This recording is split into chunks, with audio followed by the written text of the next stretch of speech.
There are many different types of real estate investing. In this video, I'm going to tell you just a few of them.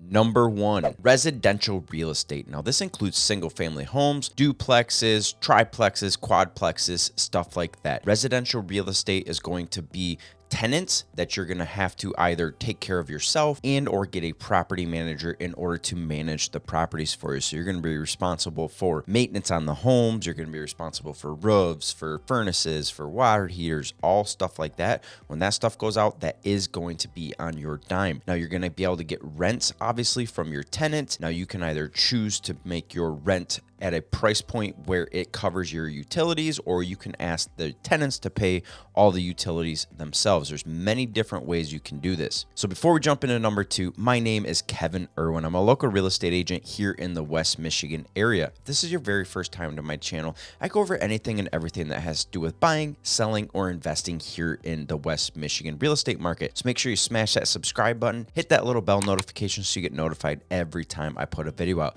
You know what? I like making these videos, but I love helping you buy, sell, or invest here in West Michigan way more. So do not hesitate to reach out to me. You can call me, you can text me, you can email me, you can even send a pigeon care if you have to. Whatever you have to do, I have your back when it comes to making a move here in West Michigan. Okay, enough of that. Number two is commercial properties. Now, this is going to include commercial buildings like tire shops, movie store rentals. Wait a minute.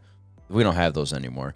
Gym spots, commercial strip malls, stuff like that. That's going to be commercial real estate. And commercial real estate is definitely obviously different than residential real estate. This, you're dealing with business owners and people that have small stores and shops and restaurants and stuff like that. So this is going to be a little bit less emotional filled, and chances are those tenants are business owners, so they're going to be able to pay more of that stuff. So this, you can get away with easily having them pay most of the utilities. Now, there might be some smaller stores that maybe it's $800 a month for a really small space, and that covers your water, but you pay your electricity, stuff like that. Commercial real estate can be a very good investment if you're in the right areas and the right spots. Number three is industrial properties. Now, this is going to include big warehouses, storage complexes, distribution centers that you're actually renting out to people in order to store stuff and or run large operations out of. I know that there's plenty of these new pallet stores that are going around. I mean, these folks are having to find this type of property to rent out in order to store all their pallets, to sell the pallets and or sell the stuff in it. So you could end up owning that building and they're paying you rent, they're paying all the utilities, and you're just collecting a check. Obviously, you're going to have stuff that you've got to fix, and any of this stuff with real estate investing, you're going to have stuff that you're going to be responsible for. Number four, land investment. This is a really good one because obviously we're not building any more land. We can't build land. We have the land that we have that God put on the earth. And if you're into buying land, it could be a very good long-term investment. I actually know of somebody that 22 years ago bought 80 acres and they sold it to Meyer. They made a lot of money off that land because they barely paid anything for it, because they bought it so long ago and they held on to it for many years and ended up selling it for a lot of money. So this is why land can be a very good investment. You could also buy a farm field that might be in an up and coming area and sell it to a developer. These are all different things that you can do.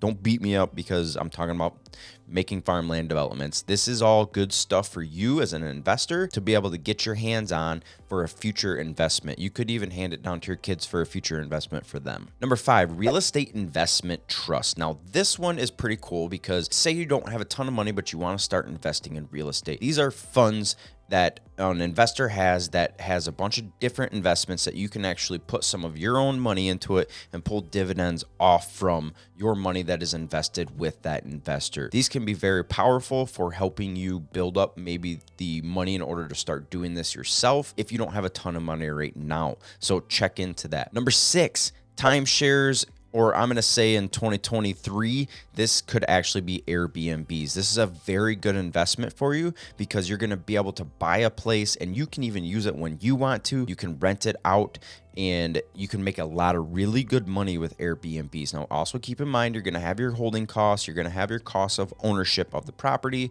but for the most part, you're going to want to get very high professional photos. You're going to want to get a nice video done of your property, make it inviting, make it unique that people are going to want to book your Airbnb. You can buy these Airbnbs all over the US and have different areas where you have your Airbnbs. I know that it's very popular in Florida to get Airbnbs because obviously it's warm and us folks here in Michigan want to go south for the winter. So Airbnb is a very good one. Timeshares, like, they have their pluses and minuses. You know, not a lot of people are buying timeshares anymore, but that is another one that you buy your timeshare, and with this, you get to go down during your time. So you plan it out every year when you're going to go to your timeshare, and that's your week in your timeshare shared with other people. Number 7, this one's super popular. Everybody loves doing, and that is flipping houses. Obviously, this one is pretty self-explanatory. You're buying an beat up house and or a house that's outdated, and you're going in, you're renovating it, you're changing it, making it 2023 worthy, and selling it back on the market. You can make very good money doing this, but you want to make sure that you've got reserves in place before you start doing this, because it can get away from you and it can hurt you. Now, there's lots of different strategies we can talk about in other videos on how to do this zero money down, but for this particular one, you want to make sure that you've got some money set aside, and we can talk about the other ones later. And number 8 is actually short-term rentals. And I know I already talked about it in the video, but I kind of like, I don't know, I have a bad taste in my mouth about timeshares, and I would rather see people get into Airbnbs instead of doing something like that, because it's a much better investment. So the short-term rentals, there's a lot of different stuff you can do with those, and we're going to make a video all on Airbnb. So make sure you smash that subscribe button so that when I do put those videos out, that you guys get notified, especially if that's an area of interest for you. There you have it. 8 different ways that you can start investing in real estate. If you're looking for your first investment and you need some help, feel free to reach out to me. You can call me, you can text me, you can email me, you can even send the pigeon carrier if you have to. Whatever you have to do, I have your back when it comes to making a move or investing in real estate here in West Michigan. Have a great day. We'll see you on the next video.